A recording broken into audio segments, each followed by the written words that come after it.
Allô, Christian. Ça va bien? Oui, toi? Je suis vraiment, vraiment contente de te recevoir aujourd'hui à l'inclusion, une personne à la fois.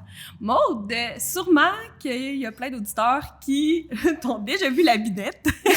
Parce que oui. Parce que tu es vraiment populaire. J'aimerais ça que tu nous parles un peu de toi et de ton parcours.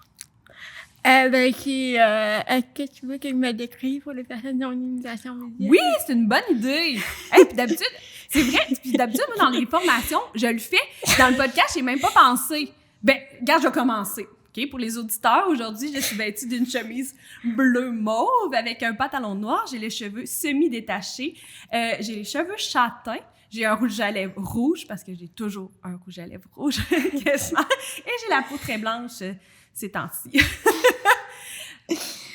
Moi, c'est Maude. Je suis une jeune femme de 31 ans et je porte un chandail à col roulé avec une manche courte, bleu marine avec un pantalon noir. Et j'ai quand même la peau très, très pâle pour cette partie de l'année. Et les cheveux mi-longs et bruns avec un beau bandeau noir.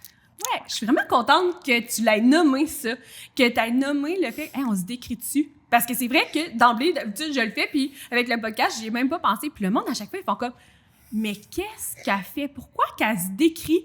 Puis là, après, je finis tout le temps par dire, OK, là, c'était peut-être un peu bizarre, mais ce que je viens de faire, c'est de me décrire de manière inclusive, parce qu'on peut pas prétendre que tout le monde nous voit. Puis c'est vrai, le podcast, oui, il peut être vu, mais il peut être juste aussi entendu. Fait que c'est vraiment un très bon point que tu as nommé. Est-ce que tu peux nous parler un peu de ton parcours? Mon parcours, c'est pas un parcours typique, là, donc très atypique. C'est sûr que moi, c'est vraiment de la naissance, c'est mon handicap. Donc, malheureusement, il y a eu un accident à la naissance, donc c'est fait en sorte que j'ai l'appareil cérébral, donc ça a affecté tous les membres, donc les deux bras, les deux jambes, et particulièrement ma motricité fine, donc il n'y a aucune dextérité manuelle, donc de prendre un verre d'eau, c'est impossible pour moi, de boutonner ma chemise, donc tout ce qui manque beaucoup d'appréhension. Donc, et aussi, ça a fait en sorte que j'ai une limitation auditive également. Donc, je suis appareillée de deux oreilles depuis l'âge de 6 mois, qui m'a permis de pouvoir avoir un aussi beau langage aussi, parce que les spécialistes ne comprennent pas pourquoi, avec la perte d'audition, c'est quand même assez important dans mon cas, que je suis capable de répondre au téléphone. Wow! Avec les mains libres.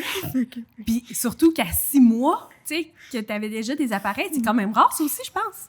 Ouais, j'ai été quand même très chanceuse et mes parents ils m'ont permis d'aller voir tous les spécialistes assez rapidement pour qu'ils puissent avoir la meilleure rééducation possible, puis qui m'ont permis aussi de permettre d'avoir des appareils de bonne qualité aussi de départ. Là.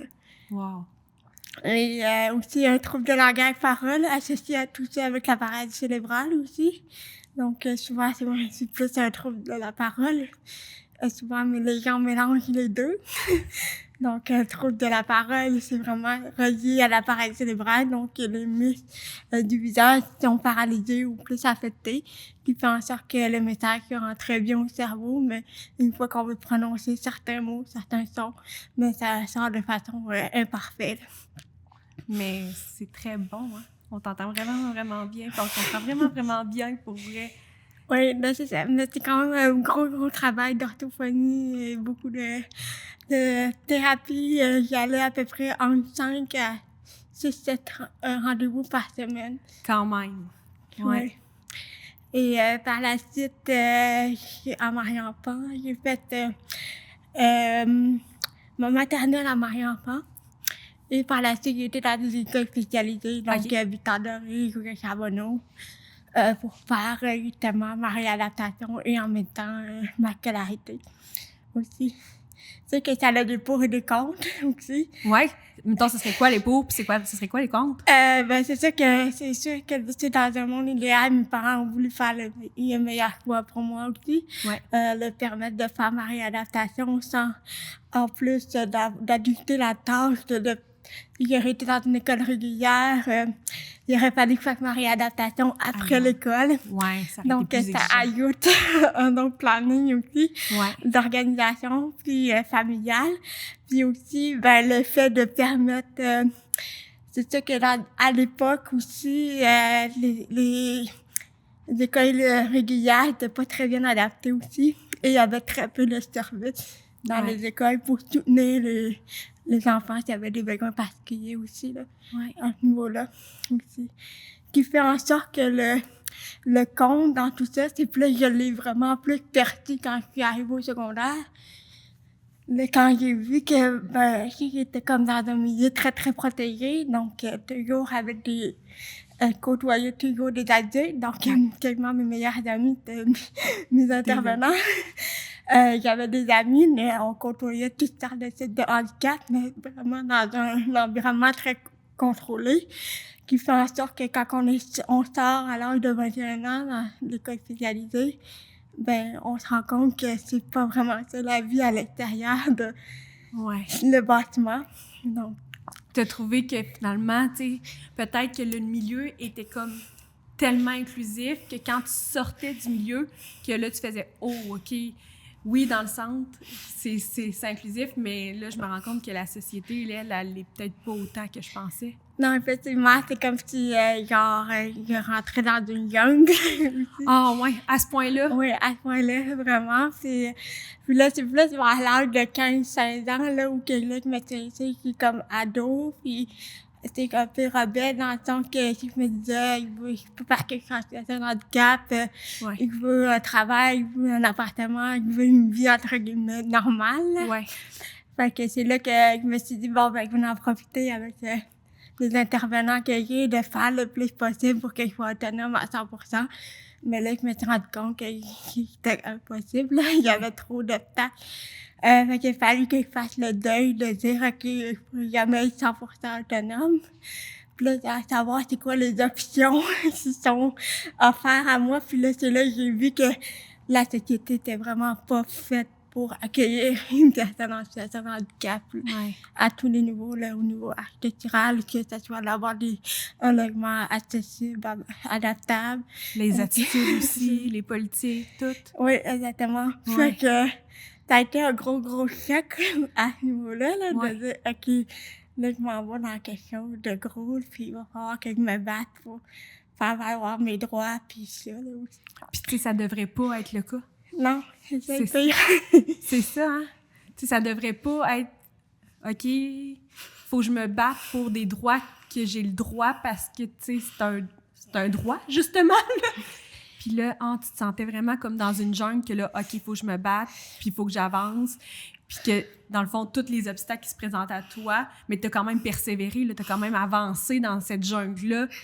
Oui, c'est ça que le plus gros impact que j'ai vu, c'est qu'après 18 ans, on perdait une allocation aussi assez importante que les parents recevaient pour du répit gardiennage. Moi, mes parents l'utilisaient pour que j'aille un professeur à la maison pour m'aider. Parce que sinon, ça venait un casse-tête. Les autres, ils sont pas pédagogues. Puis, donc, ça finissait toujours en pleurs. Donc, je comprends ça. Je ça avec mes enfants. C'est pas pareil, hein? Le lien est pas pareil. Un parent-enfant que le professeur-enfant. Exactement. Fait que là, quand j'ai eu un professeur à la maison, ça m'a beaucoup aidé. Puis la relation avec mes parents aussi. Fait que c'est vraiment distinct aussi. Ouais. Fait que, puis c'est là que ça m'a permis de voir un peu c'était quoi mon potentiel et tout ça. Puis c'était plus là quand j'ai su qu'à 18 ans, tout ça arrêtait. Fait que, on dirait que quand on devient majeur en situation de handicap, on ne dit plus au lieu de la société. Donc, toutes les aides. Puis là, c'est comme, OK, mais là, j'aimerais ça aller dans un cours de l'aquaforme, j'aimerais ça quelqu'un qui m'accompagne au restaurant ou dans une sortie aussi pour me pallier à mes difficultés motrices. Puis là, c'est comme... Non, il n'y a rien. Là, comme, faut que je paye de ma poche. Puis, donc, là, ça engendre beaucoup de frais. Donc, souvent, ben, la personne veut payer. Fait qu'il faut payer la personne. Après, c'est payer tout ce qui est relié aux frais. L'entrée de la personne, t'assurer ton repas, le transport. Ouais. Donc, fait que ça te coûte le double du prix. Oh oui, c'est ça. Puis tu sais, c'est pas... Tu sais, à 18 ans, là, tes besoins s'envolent pas, là. C'est pas comme, OK, à 18 ans, tout est beau, là, tout est correct, là. Non, t'as encore les mêmes besoins que quand t'avais 17 ans, 18 ans, moins un jour, là. Oui, T'sais, exactement. ouais. Puis aussi j'ai assez compris rapidement que on mettait le fardeau à la famille et aux membres proches Ouais. de la personne de faire ce travail-là. Moi, c'est comme, j'ai pas le goût d'aller prendre un verre avec mes parents. Ben, des fois, là, mais pas tout le temps. Ouais, c'est ça, là. Non, mais c'est juste pour vous donner une indication, c'est vraiment très concret, là, pour Ouais. vous donner. Mais c'est ça, c'est-à-dire, OK, mais il doit y avoir d'autres jeunes comme moi qui sont dans la même situation, puis ils sont Ouais. comme, OK, genre, t'es obligé Ouais. de prendre quelqu'un qui n'est pas nécessairement qui que je voudrais amener pour m'accompagner. Fait que si je le fais pas, je n'irai pas, ou je vais rester chez moi, fait que ça crée l'isolement social. Ben oui. Ouais, c'est sûr, parce que là, c'est ça, comme on vient de dire, là, ça te coûte le double. Tu veux-tu qu'on réajuste ton coussin? Ouais. OK. Attends un peu. Je vais... Désolée. Mais non. Comme ça? Ouais, c'est bon. Veux-tu qu'on en mette un Ouais, autre? c'est bon. C'est beau? Ouais. Mais gêne-toi pas de me le dire, là, si t'as encore des besoins. Mais, ouais, je comprends ça, tu sais, dans le fond, l'accompagnateur, des fois, même, tu le choisis pas, tu sais, personnellement, tu sais, c'est pas... Est-ce qu'il y a comme des banques d'accompagnateurs que tu peux aller piger là-dedans? Non, très peu. Il y a des organismes comme Pimo qui offrent de l'accompagnement, mais tu sais, il faut s'inscrire d'avance, un mois d'avance. On n'est pas sûr aussi d'avoir un homme ou une femme selon qu'on veut. C'est moi qui étais mes cours de l'aquaforme, j'ai essayé avec eux, mais il manquait une fois sur deux mes cours parce que tu vois qu'il y avait personne. Ou ils me donnaient un homme, mais je peux pas rentrer là avec un homme dans un vestiaire de femmes. Hein? Donc, Puis, tu dis, là. voyons qu'ils n'ont pas pensé à ça, mettons, que genre, t'aurais eu besoin d'aller au vestiaire pour te changer. C'est Que là, cette personne-là, peut-être que ça marcherait pas. Non, peut-être qu'elle regardait pas la nature de l'activité ou quoi que ce soit, donc j'ai aucune idée. Donc, puis sinon, il y a des agences, mais ça coûte un bras. Donc, c'est pas évident. Puis malheureusement, c'est un métier qui est très peu valorisé. Donc, tu vois, c'est comme, un peu les personnes qui sont à la retraite ou des personnes qui sont dans le milieu puis qui veulent faire un peu plus d'argent aussi. Fait que c'est là que, à mes 23 ans, j'ai dit là, ça peut pas rester comme ça. Ouais. Donc, j'ai décidé de créer une organisation, là, ça s'appelle Défi Physique sans limite. Comme un défi physique. Oui! Il n'y a pas de limite. C'est vraiment beau, là. C'est tellement beau, votre organisation, là. Oui, puis, tu sais, je me disais, ça me mijotait beaucoup dans ma tête depuis mes 18 ans, puis que comme, bon, faut faire quelque chose, puis c'est vraiment pur hasard. J'ai commencé à travailler pour une fondation pour les enfants gravement malades, puis en situation de handicap. Puis, ça m'a amené à organiser des activités, des gros événements pour 50 de familles, donc 500 personnes. Donc, il fallait aller dans des camps de vacances, des choses comme ça. Puis là, c'est là que j'ai un peu connu le camp Machaoupi aussi à travers. Ouais. Puis c'est là que j'ai rencontré du personnel, puis je me suis mis amie avec un des moniteurs, puis on a gardé contact. Puis lui faisait, il étudiait au HSC pour créer une entreprise. OK. Fait que, tu sais, lui, il voyait que, tu sais, quand il travaillait l'été, il voyait bien que ça manquait, là, que les seules sorties des jeunes, c'est d'aller au camp. Ouais. C'est comme, il n'y a pas d'autre chose, là. Ouais. Fait qu'il voyait bien la problématique, fait que on a passé des soirées à, comme dit, quitter boy sans main, tout ça. Fait que il faudrait avoir des accompagnateurs bénévoles. Ouais. Qui sont pas nécessairement dans le milieu médical ou centre de réadaptation, mais qui veulent donner leur temps. Ouais. Et qui veulent faire des activités. Puis qui veulent s'amuser avec monsieur, madame, tout le monde. Fait que comme, pourquoi pas? Puis là, il a dit, écoute, il y a un travail d'équipe à faire, faut créer un plan d'affaires, tout le kit.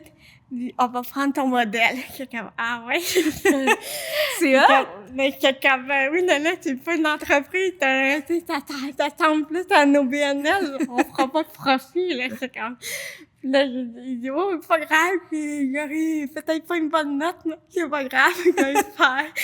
Fait que finalement, on fait tout le projet.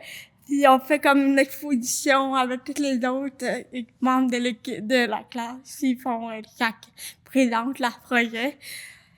Puis là, il y avait quelques professeurs qui, ils trouvent que c'est super beau, très ambitieux, tout ça. Puis quelqu'un, sont où les profs? Puis là, c'est ça. Non. Fait que finalement, je sais pas c'est quoi qu'il y a eu la note, mais jamais revenu là-dessus, mais en tout cas, finalement, ça a été quand même une belle expérience, fait qu'elle nous a permis de voir qu'est-ce que c'est. Fait que, puis après ça, ben là, j'ai décidé de me lancer bénévolement là-dedans, puis aussi en travaillant en même temps aussi. Après ça, j'ai arrêté pendant 1 an pour me mettre à temps plein. Après ça, je suis retournée au marché du travail, fait que faut bien payer nos factures. Ouais, il faut faire ça. Exactement. Donc, c'est ça. Puis après ça, ben, j'ai commencé à grandir de plus en plus, à travailler.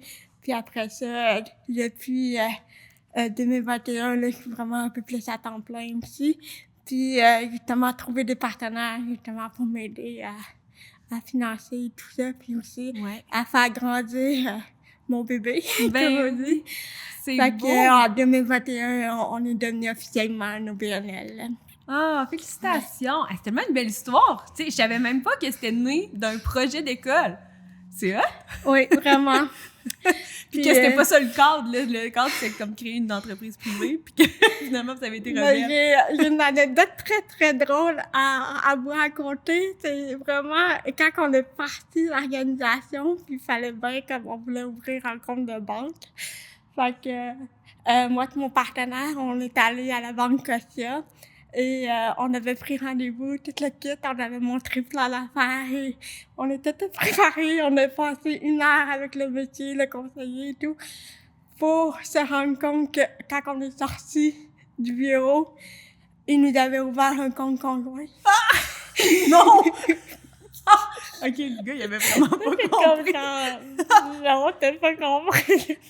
C'était pas ça. Il vous a formé un couple. Mais qu'il a fallu retourner. Non! Puis là, il a-tu réussi? Finalement, ça a été un autre conseiller. Puis là, il a dit que l'affaire, c'est qu'il aurait fallu que vous amenez vos administrateurs avec vous pour faire la... Mais c'est comme... En tout cas, on était mal informés, puis c'était bon. Oh mon Dieu, c'est une bonne histoire. Maude, qu'est-ce que ça signifie pour toi, l'inclusion? L'inclusion, ben c'est sûr que c'est l'inclusivité, donc d'inclure tout le monde, mais dans un sens partout aussi. On parle beaucoup de l'accessibilité universelle aussi. Ouais. Donc, c'est sûr que l'accessibilité universelle, ça touche pas juste l'architectural. Ouais. Pas juste avoir des portes automatiques, des rampes, des ascenseurs, mais c'est aussi d'avoir de la communication, de s'adapter aussi. Ouais. Comment on peut justement avoir un environnement où la personne peut être capable de communiquer à sa façon. Ouais. Puis aussi, au niveau de toute la formation, la sensibilisation, je pense que c'est la chose la plus importante à avoir. Puis il y a aussi les programmes qui devraient être, que ça soit dans un centre de loisirs qui offre un cours de Zumba et une personne en fauteuil roulant souhaiterait y participer. Ben, pourquoi pas, que tout le monde le cours, on le fait sur une chaise, ouais. Donc, il y a des choses d'adaptation comme telles. Donc, je trouve que c'est comme un peu les 4 races, là, les plus importantes aussi à ce niveau-là. Puis aussi, dans les programmes, ça veut dire d'avoir des accompagnateurs, de permettre aux organisations, de permettre à la personne, si elle a besoin d'accompagnateur, de lui en offrir. Ouais. Ça peut être aussi de l'équipement adapté, ça peut être tout autre accommodement aussi, là, à ce niveau-là aussi. De pouvoir s'ajuster, justement, peu importe, l'environnement, l'activité, le programme, la politique, de pouvoir faire comme, OK, oups, on l'avait pas prévu comme ça, mais on va l'ajuster, puis là, ça va pouvoir faire fonctionner pour un plus grand nombre de personnes aussi, là. Oui, exactement. Puis, tu sais, quand on parle d'accessibilité universelle, oui, on pense qu'on le fait pour les personnes en situation de handicap, mais on le fait pour l'ensemble de la population. C'est ça. Les jeunes parents avec des poussettes vont être bien contents que la porte soit thématique. Puis, donc, je trouve qu'il y a encore beaucoup d'éducation à faire, là, aussi. Tellement. À ce niveau-là. Ouais. Puis, tu sais, les gens disent, c'est comme, ils sont stupides ou quoi, c'est ça, c'est comme, non, ils sont juste dans l'ignorance, c'est comme. Tellement. C'est juste ça. C'est ça, ça fait même plusieurs épisodes que les gens, c'est ça qui relèvent, tu sais. C'est pas de la stupidité, c'est juste que, ils l'ont pas vécu, ils l'ont pas vu, puis, tu sais, ils ont pas été en relation avec des obstacles, fait qu'ils le voient juste pas. Non. Tu sais, admettons, je me rappelle d'Alexandra qui disait, mais on le voit, mais c'est comme si on se mettait un voilage qui fait, on le voit, on le sait, mais ça nous touche pas, fait qu'on, on fait rien pour, là. Ouais, puis malheureusement, je trouve qu'on est on est de plus en plus dans une société individualiste aussi. Ouais. Fait que on dit, OK, c'est pas mon problème, fait que je vais pas. Mais finalement, mais ça fait que 2 semaines après, que ça s'assure. Tirer la cheville, puis là, t'es en béquille pendant 3 semaines, tu vas être bien content de prendre le métro, il y a un ascenseur. Oui, c'est ça. Tu vas faire comme, finalement, pourquoi j'ai dit que c'était pas important? C'est important, finalement. T'as bien raison. L'exemple, là, du métro, là, c'est un bel exemple parce qu'on s'entend, là, qu'il y a beaucoup de marches d'escalier. Fait que, tu sais, si tu te retrouves en béquille, pas sûr que ça te tente non plus de monter tous ces étages-là, là, que l'ascenseur non, puis tu sais, moi, je me promène souvent en fauteuil motorisé pour les déplacements à Montréal, puis c'est vraiment, tu sais, le métro, je suis chanceuse, pas loin d'un métro qui a un ascenseur, mais je suis continuellement en train de regarder l'application de la STM pour savoir s'il y a un ascenseur qui est en fonctionnel. Ouais, c'est ça. C'est fou, fait que de dire, OK, là, je m'envoie à telle station pour aller à tel endroit, puis là, OK, de planifier mon trajet. Puis, tu vois, ça m'arrive que je m'arrive à Berry-UQAM, puis ils l'ont pas mis. Puis là, ça dit que, genre, mais tu sais, ils mettent pas de pancarte pour dire que, fait que là, t'attends là pendant 5 minutes pour finalement te rendre compte qu'elle marche pas. Fait qu'il faut que tu reviennes de bord pour aller jusqu'à Hélène-Gros pour être capable de te rendre sur la ligne orange. C'est fou. Tu sais, puis, tu sais, ça, j'aimerais ça que tu m'en parles davantage. Tu sais, toute la préparation, justement, qu'il faut que tu fasses avant pour t'assurer que tout va être fonctionnel. Là, parce que là, c'est ça que tu dis. Là, avant de partir, il faut que tu regardes que tout ton parcours de ta journée va fonctionner parce que l'environnement, présentement, n'est pas inclusif partout. Fait que, il faut que tu le prévois. Là. Oui, effectivement. C'est le prévoir au moins quelques jours avant ou même la veille. C'est comme, OK, c'est quoi la température? OK, il faut y aller en fauteuil, il doit y aller en taxi. Tu sais, comment il va y aller aussi. Puis voir que la journée même, bon, si je vais en métro, ben, regarder l'application. Après ça, de dire, calculer le temps. Puis là, rajouter un peu plus de temps si jamais tu as des détours à faire, fait que de la construction ou quoi que ce soit. Ouais. Ou qu'il y a un bruit d'ascenseur puis c'est pas été mentionné. Fait que, non, c'est vraiment très, très, la spontanéité en étant en situation de handicap, c'est impossible. Donc, c'est même pas difficile, c'est impossible. Ouais. C'est impossible dans ce cas-là aussi. Moi, ça m'est déjà arrivé de sortir de mon cours d'université, mais j'étais fatiguée, j'avais hâte d'être à la maison, puis là, je suis au métro McGill. J'attends pour prendre puis là, ça dit veuillez évacuer le métro, là, ça veut dire évacuer comme on sort sur la rue, puis là, c'est comme, OK, mais l'ascenseur marche plus, et je fais quoi? Puis là, c'est comme, j'ai aucune idée c'est quoi le plan d'urgence de s'il arrive de quoi. Ouais. Fait que j'ai pris l'ascenseur en me disant, OK, ça marche, puis là, j'ai monté, j'ai été voir une personne de la STM, qui est comme, fait quoi? Genre, je sais pas, reste là. C'est ça aussi, hein? Là, c'est comme, OK, mais là, c'est parce que les agents de sécurité, comme finalement, vous pouvez redescendre. Mais si j'aurais pas pu redescendre pour apprendre le métro, ça m'a pris quand même, on a attendu 1 heure après. Mais avec les pannes, c'est récent. Ouais. Mais là, c'est comme, dans un cas comme ça, je peux pas sortir puis aller dans un autre métro pour apprendre parce que tout le réseau est en panne. Ouais. Là, j'étais comme, OK, on appelle un enfant adapté, on fait quoi? Ouais. Puis on Mais juste le fait que les gens n'étaient même pas capables, tu sais, les gens qui travaillent là n'étaient pas en mesure de te renseigner. Tu sais, ça aussi, c'est un obstacle, là. Oui. Tu sais, on parle de, tu sais, des obstacles architecturaux, là, mais tu sais, tout ce qui La est... communication. Oui, c'est ça. Tu sais, des attitudes, des comportements que, dans le fond, un employé devrait savoir ou connaître, tu sais, justement, dans des situations... Tu sais, là, c'était même pas une situation comme X, là, c'était une situation d'urgence. Oui. Là, que là, tu sais, la vie peut être en jeu. Là, puis eux autres, étaient comme, je sais pas, c'est quoi? Il faut que tu fasses. C'est pas bon, quand même. Oui, c'est très rassurant. Oui, c'est ça. T'es là comme, OK. Puis moi, tu sais, non, c'est ça. Faut pas que ça arrive. Tu sais, même nous, là, la sécurité, c'est rendu notre point numéro 1, qu'on néglige pas parce que, tu sais, on l'a vécu dans un hôtel que les gens n'avaient pas été capables de sortir. Puis moi, dans ma tête, je vais être comme, non, si je fais de l'inclusion, si je fais de l'accessibilité universelle, clairement, ça va être dans mes priorités que les gens sont capables de rentrer, oui, mais qu'ils sont capables de sortir aussi quand c'est un état d'urgence, là, qu'ils sont pas comme laissés à eux-mêmes puis qu'ils peuvent pas sortir de là. C'est tellement important, là, puis tu sais, ça devrait être la même affaire dans le métro, dans les transports ou autres, là. Ouais. Oui, c'est drôle que tu m'amènes à la sécurité, puis ça, c'est vrai, je trouve que, mais il y a aussi l'envers de la médaille aussi. Il est resté dans une ressource alternative pendant quelques années. Et on était 15 locataires, donc 15 logements dans la bâtisse. Et il y avait un règlement de la Ville de Montréal pour les incendies. Ouais. Ça disait qu'on pouvait pas avoir plus que 16 dormeurs dans la bâtisse. Fait qu'on est 15, ça veut dire un invité pour un locataire. Ouais.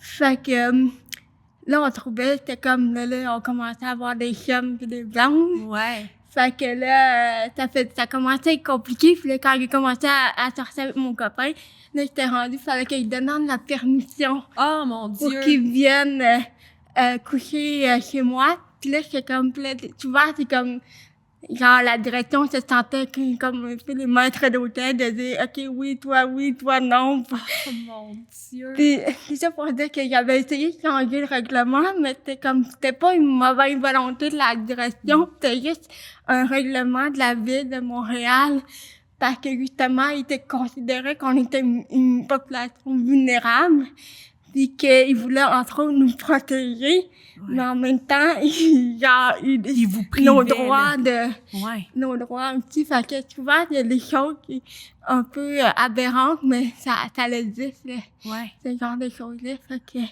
souvent, je trouve que malheureusement, les personnes en situation de handicap, encore aujourd'hui, on est considéré comme des personnes vulnérables, des personnes auxquelles l'État doit s'occuper. Ouais. Oui, il y en a certains, mais il y en a qui travaillent comme moi, qui font du bénévolat, qui vont à l'école, puis qui sont capables d'être actifs là, dans la société. Puis c'est quand même une très grande partie de la population. Oui. Ouais. Hey, merci, c'était vraiment un beau partage. Là, ma question, on dirait qu'elle fait pas de sens, mais je vais quand même te la poser pour voir comment tu vas. Mais à quel moment l'inclusion est apparue dans ta vie? Et on dirait que depuis que t'es née, là. Oui. C'est ça. C'est un peu nono, là, comme question. Oui, mais tu sais, moi, j'ai été chanceuse. J'ai vécu dans une famille qui était très inclusive, puis même, tu sais, ma famille élargie aussi, puis j'ai jamais senti de regard ou quoi que ce soit. C'est plus vraiment dans la société, là, quand je sortais, puis que j'ai moindrement, tu sais, je marche croche, donc souvent, quand je suis pas en fauteuil, je me fais plus à regarder quand je suis pas en fauteuil que quand je suis en fauteuil. Puis quand je suis en fauteuil, ben les gens, ils disent « Ah, elle a une déficience physique. » Si je suis pas en fauteuil, « Ah, elle a une déficience intellectuelle. » Elle est pas capable de comprendre ce qu'on dit. Ou on va l'infantiliser. Ouais. Ça, c'est hyper fatigant aussi de devoir dire « Non, madame, j'ai 31 ans, c'est beau. Je vais être capable. » Des choses comme ça aussi, là. Donc, il faut faire attention, là. Oui, parce que la société a comme tendance à infantiliser, hein? Oui. Beaucoup. Ouais. Surtout quand t'as un trouble de la parole en plus aussi, là, fait que ça ajoute comme, OK, encore une fois, une déficience intellectuelle, puis c'est pas nécessairement vrai, là. Oui, c'est ça. C'est pas ça, là. Non, c'est ça. C'est ça.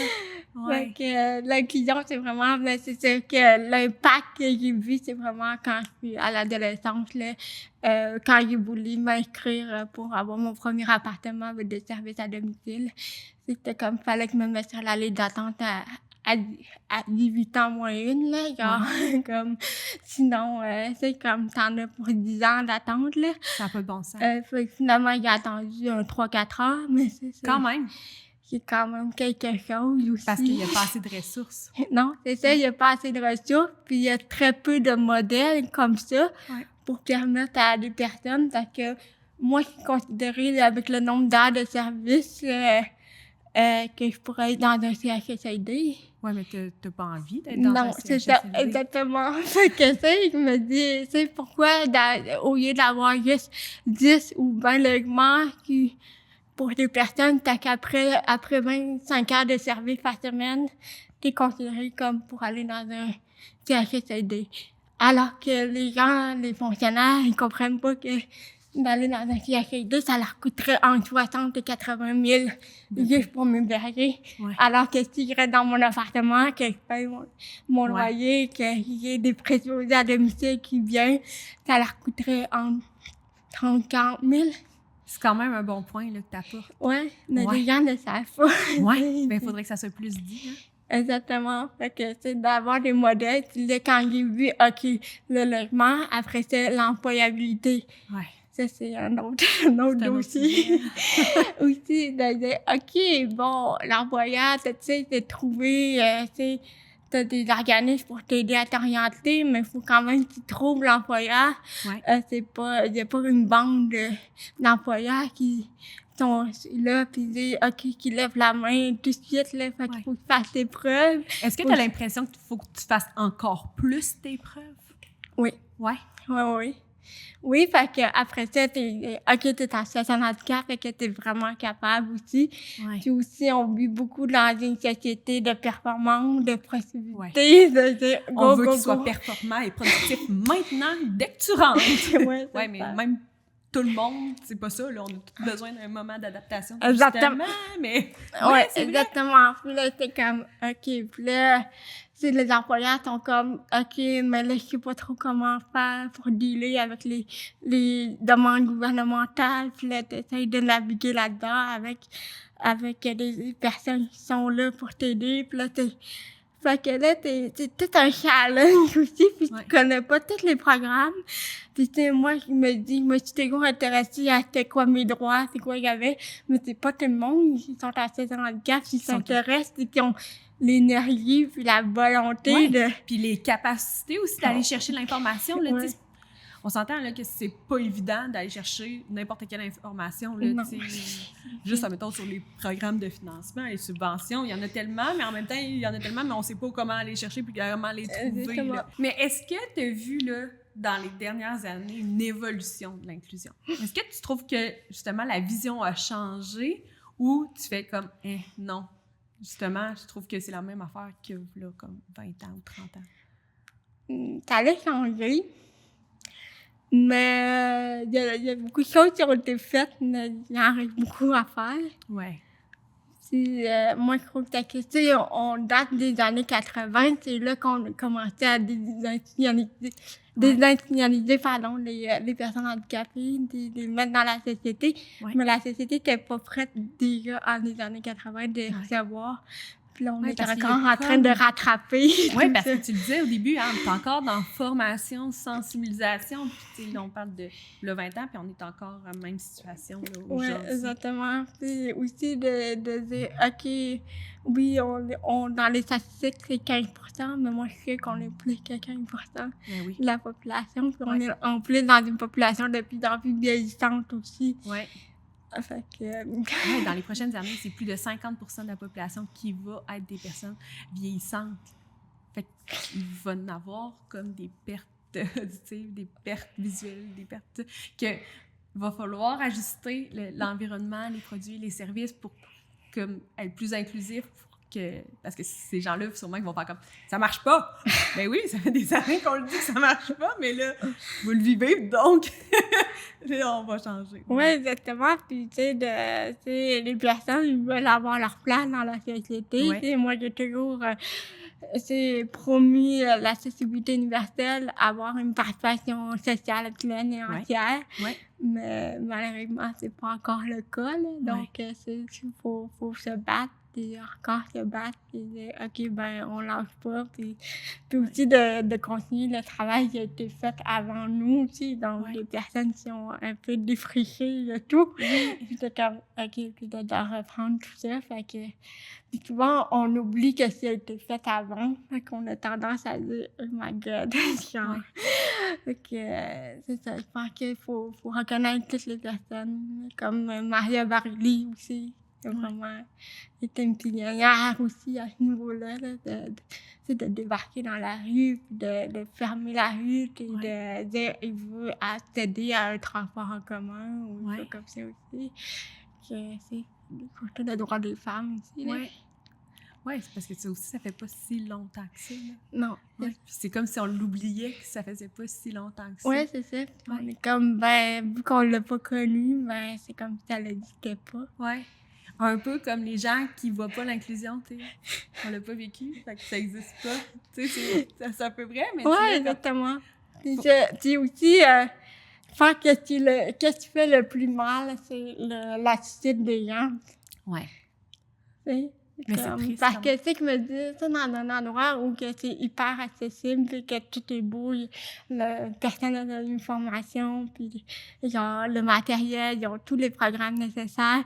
Puis là, ben, tu te rends compte que, genre, la personne, ton attitude, quand tu arrives à l'accueil, t'es pas, tu sais, ça n'a pas l'air de tenter de te servir, puis quoi que ce soit. Tandis que dans des endroits que tu sais que minimalement c'est accessible, mais que le personnel est là pour dire, OK, si tu as besoin, n'hésite pas, on va trouver une façon.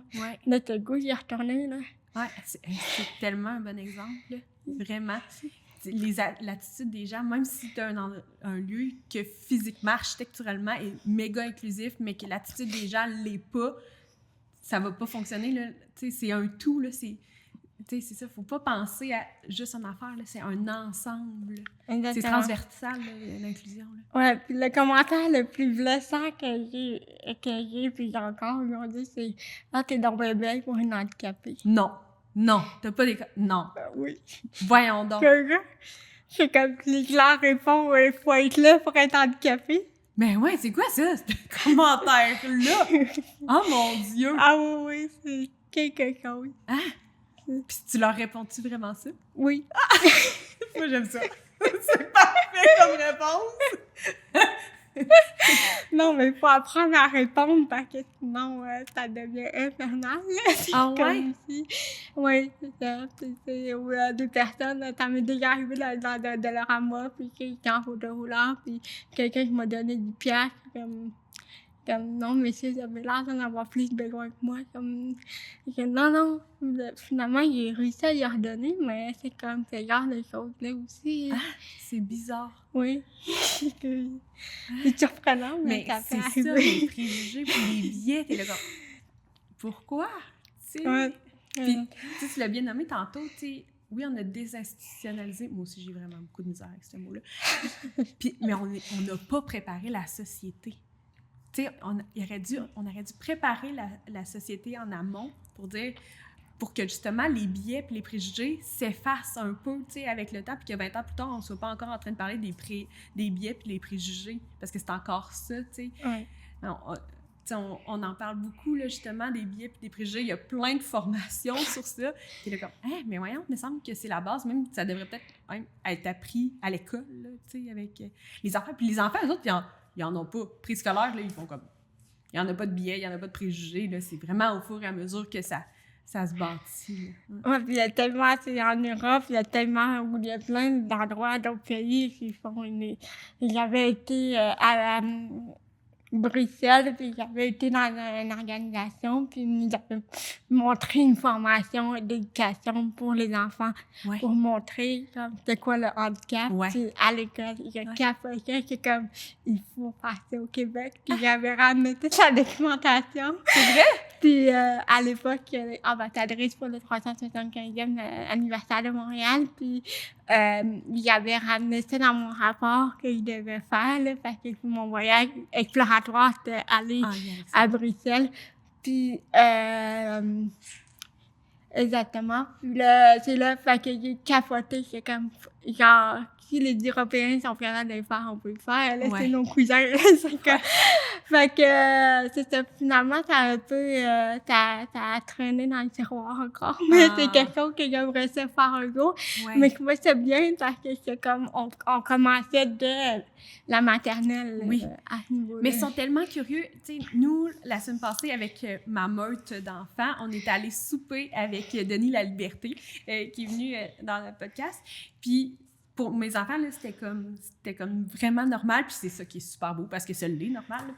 Mais quand on est arrivé dans l'auto, ils m'ont posé 40 milliards de questions, tu sais, sur pourquoi il est en fauteuil roulant, est-ce qu'il est capable de faire ça, est-ce qu'il est capable de nager, est-ce qu'il est capable de prendre l'avion, comment il prend l'avion. Il était vraiment très curieuse, puis j'ai vraiment aimé ça qu'il soit autant. Puis là, je leur répondais du mieux que je pouvais. Puis là, j'étais « Mais la prochaine fois, vous pourrez demander à Denis, ça va lui faire plaisir d'y répondre. » Puis là, pour eux autres, c'était comme... J'étais là, « Est-ce que ça vous a dérangé qu'il mange avec nous? » Puis ils étaient comme « Ben non. » Puis pourquoi ça nous aurait dérangé? J'étais là « Ah, je suis tellement fière de vous autres. » Tu sais, c'est ça qu'il faut, là, tu sais, dans le fond. Ouais, mais ça veut dire qu'il y a quelques années, là, j'en entends moins, mais souvent, c'est comme des enfants qui posaient des questions à leurs parents, puis j'entendais la réponse, puis là, c'était des parents qui comme « Attention, là, la madame est malade, là, dérange-la pas, là. » C'est comme... Souvent, c'est le contraire. Tu sais, j'entends toujours la réponse du parent, là, pour faire un contact avec, pour dire, OK, c'est pas genre, ça, tu peux t'approcher, puis laisser ton enfant répondre à la question, là, de répondre à sa question. Fait que c'est sûr que, mais c'est ça. Ça dépend de chaque éducation, comment qu'on a fait aussi, là. Vraiment. Comment l'inclusion se met en œuvre dans ta vie professionnelle et personnelle? Bien, professionnelle, c'est ça que c'est ta mission. Ma vie professionnelle et personnelle, je peux pas m'en laisser passer. Je peux pas prendre de vacances, comme on dit. Mais non, c'est sûr que professionnel, c'est vraiment mon plus gros allié. C'est vraiment d'essayer de changer pour avoir de l'accompagnement, puis que changement de programme aussi, là, que ça soit reconnu aussi. Pas juste pour le loisir, mais que ça peut aller pour faire les courses, aller voter, vraiment être capable d'avoir une pleine participation sociale aussi, là, à ce niveau-là, que ça soit pour aller voyager aussi. Puis tu l'as bien nommé, là, aller voter. Ça ne l'est même pas encore. Non. C'est à date, tu peux avoir un transport adapté une demi-heure, puis après, pourtant, être obligé d'attendre une heure pour retourner à la maison, mais non, c'est sûr que tu rentres sur place de plus en plus, pour avoir été dans des comités d'élection Québec et Canada, de donner plus d'accompagnement, mais sur place. Mais souvent, le problème, c'est que l'obstacle, c'est en partant de chez elle. C'est ça. C'est pas juste sur le lieu, c'est tout le processus. Ouais, c'est ça, le processus du point A au point B. C'est ça qu'il faut tout réfléchir, là. Exactement. Fait que, pour avoir donné des formations à l'accessibilité universelle, là, les événements, puis que comme, là, vous comprenez que vous devez inclure la personne de son arrivée, mais imaginez-vous la personne avant, là. Ça se peut qu'elle arrive à votre événement puis qu'elle est pas trop contente parce que son transport est en retard ou la personne de son aide à domicile est en retard, fait qu'elle a tout chamboulé son horaire. Fait que, tu sais, de mettre encore en perspective ce genre de situation-là pour faire réaliser aux personnes que tout ce qu'on peut vivre aussi. là. Ouais, puis tu l'as bien nommé, là, juste avec l'histoire comme du métro, que, tu sais, qu'on valide pour être sûr que les ascenseurs dans les stations de métro que tu vas aller, ils vont être fonctionnels et non en panne. Tu sais, c'est tout ça, tout le parcours qu'il faut considérer. Exactement. Ouais. Puis au niveau personnel, ben, c'est ça, c'est continuellement mon combat tous les jours. C'est de s'assurer qu'il y ait de l'aide à domicile, que la préparation des repas, c'est en telle heure et telle heure, qu'il y ait de l'aide, après, il y a droit d'avoir de l'aide pour telle chose. Tu sais, ça peut paraître banal, mais tu sais, les femmes ont pu lier. Moi, j'ai eu fait à 4h15 Ouais. le lundi, là. Ouais. Je peux pas dire qu'il va le faire à 8h le matin, là. Non. J'ai de l'aide là. Ouais. Fait qu'il faut que j'en profite Ouais. pour avoir quelqu'un, puis que, OK, je fais telle affaire aussi. Ouais, la à- spontanéité, comme tu disais, là, elle est pas non, là, tout c'est- est comme... Oui, effectivement. Puis, tu sais, je me trouve quand même chanceuse d'avoir de l'aide, pas tout le monde qui l'a aussi à ce niveau-là. Fait qu'il faut un peu être capable de relationner tout ça, mais souvent, ça peut brimer certaines choses. Ouais. Fait que quand t'as une vie active, ben, c'est comme, OK, bon, ben, il faut faire telle affaire, mais là, il faut que je fasse pas un sacrifice pour dire, OK, ben, j'irai pas parce que, tu sais, il y aurait pas le temps de me rendre chez nous pour avoir mon service à domicile. Ouais. C'est comme ça aussi. Ouais. Fait que c'est tout ça. Puis C'est beaucoup de aussi, gestion. ben, le plus, c'est comme de dealer avec plusieurs personnes. Tu sais, moi, dans mon quotidien, j'ai entre 6 à 8 personnes différentes qui rentrent dans mon intimité. Ouais. C'est jamais la même personne. Puis, tu sais, c'est quand même les mêmes équipes, c'est une rotation. Ouais. Mais quand même, c'est quelque chose, c'est Ouais. de dealer. Puis surtout, où que j'habite en ce moment, moi, je suis arrivée en pleine pandémie, fait que c'était le masque, c'était toute la patente, là. Ouais. Fait que moi, j'avais beaucoup de misère à comprendre leurs noms, puis tu sais, Ouais. genre des personnes de d'autres nationalités. Fait que c'est comme, OK, c'est tout un autre monde, puis aussi de Ouais. tout... fait que ça, c'est pas facile à dealer aussi. Puis aussi, tout l'aspect de dire, OK, ben, je veux travailler, j'aimerais ça voyager, j'aimerais ça... Fait que, tu sais, encore de dire de trouver une accompagnatrice pour telle affaire, ben, il faut que je m'organise pour économiser mon argent, puis de dire, ben, ça va me coûter le double, alors que je veux pour tout seul. Ouais. Donc, non, c'est tout un challenge également. Ouais. Pour finir, le mode, c'est quoi ton souhait pour l'inclusion? Et bon, ouais. Grosse Bon. question. C'est ça que mon souhait, c'est que c'est un peu assez macro, mais que la société comprenne que on veut être une personne à part entière. Ouais.